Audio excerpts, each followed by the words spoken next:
আসসালামু আলাইকুম রহমতুল্লাহ বরকাত। আমার আল্লাহর এক খাস গোলাম, আমার প্রাণপ্রিয় ওস্তাদ বলিয়া বলতে হবে তাকে, আল্লামা দেলাওয়ার হোসেন সাইদি রহমতুল্লাহ আলাই। উনি কথাটা বলে গেছেন 25 বছর আগে। আমার বয়স যখন 10 থেকে 12 বছর, তখন আমি কথাটা শুনেছিলাম ওনার কাছে, অডিও শুনেছিলাম আর কি। আজকে ভিডিও দেখলাম, এই জন্য আপনাদেরকে দেখাচ্ছি যে ও কথাটা বর্তমানে বাস্তব। দেখুন, শুনুন। আর পায়ের ফুটের সাথে বুট দিয়া ঠাস করে আলতা সেলুট যখন দেয়, হাত দিয়া মারে একটা, আর পায়ের ফুটের সাথে বুট দিয়া ঠাস করে আলতা বাড়ি মারে। আমি প্রথমে বুঝি নাই যে এর মারেপটটা কি। হাত দিয়া মারলো, কিন্তু পাও দিয়ে আবার মারে কেন? পরে চিন্তা করলাম, কাজ তো ঠিকই করে।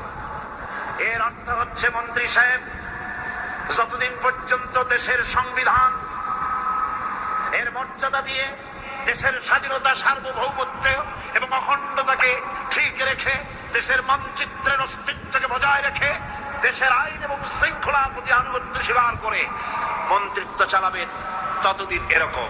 কিন্তু বিদেশের দালালি করে যখনই দেশ বেচবেন, মানচিত্র বিক্রি করবেন, দেশকে খণ্ডিত করবেন, দেশের আইন শৃঙ্খলা আপনি নিজেই লঙ্ঘন করবেন, তখন আর হাত দিয়া না, তখন পাও দিয়া সেলুট যখন দেয়।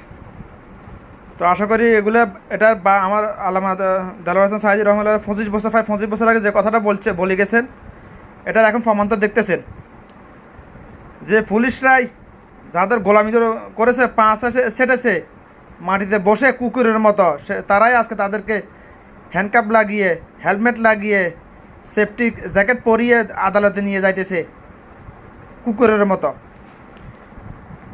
ডিম মারা খাইতেছে তারা, পুলিশও খাইতেছে, ওই হারামখোরেরও খাইতেছে। এটা প্রমাণ তো দেখতেছে আপনারা।